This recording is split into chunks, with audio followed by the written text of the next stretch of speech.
നടരാജ് പരശുരാം കൂടി ചേരുന്നുണ്ട് തൃശ്ശൂരിൽ നിന്ന്. നടരാജ്, അവിടെയും വലിയ ദുഃഖം തന്നെയാണ്. സ്വാഭാവികമായിട്ടും ഒരു വിനോദയാത്ര പോയ ഒരു ആളുകൾ തിരിച്ചെത്തുന്നത് ഇങ്ങനെയാണ്. അതും ഒരുപാട് സമയത്തിന് ശേഷമാണ് സ്ഥിരീകരണമൊക്കെ ഉണ്ടായിരിക്കുന്നത്. നിലവിൽ വീട്ടുകാർക്ക് ഇത് സംബന്ധിച്ച് മൃതദേഹം എത്തിക്കുന്നത് സംബന്ധിച്ചുള്ള അറിയിപ്പുകൾ എന്തെങ്കിലും ലഭിച്ചിട്ടുണ്ടോ നടരാജ്?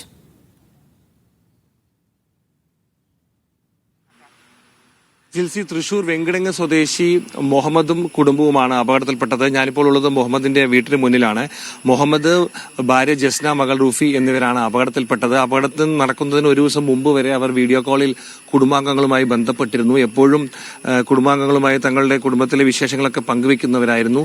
ഇപ്പോൾ വീട്ടിൽ മുഹമ്മദിന്റെ അച്ഛനും അമ്മയുമാണ് ഉള്ളത്. കൂടുതൽ വിവരങ്ങൾ ഖനിയിൽ നിന്നും ഇവർക്ക് ലഭിക്കേണ്ടതുണ്ട്. മലയാളി സമാജം വഴിയും നോർക്ക റൂട്ട്സ് വഴിയുമാണ് ഇവർക്ക് വിവരങ്ങൾ കിട്ടിക്കൊണ്ടിരിക്കുന്നത്. അല്പസമയം മുമ്പ് നമ്മൾ മുഹമ്മദിന്റെ അച്ഛനോട് സംസാരിച്ചിരുന്നു. അദ്ദേഹം പറഞ്ഞത് പ്രകാരം കൂടുതൽ വിവരങ്ങൾ ഇപ്പോൾ ലഭ്യമായിട്ടില്ല. മലയാളി സമാജവുമായി ബന്ധപ്പെടുന്നുണ്ട്.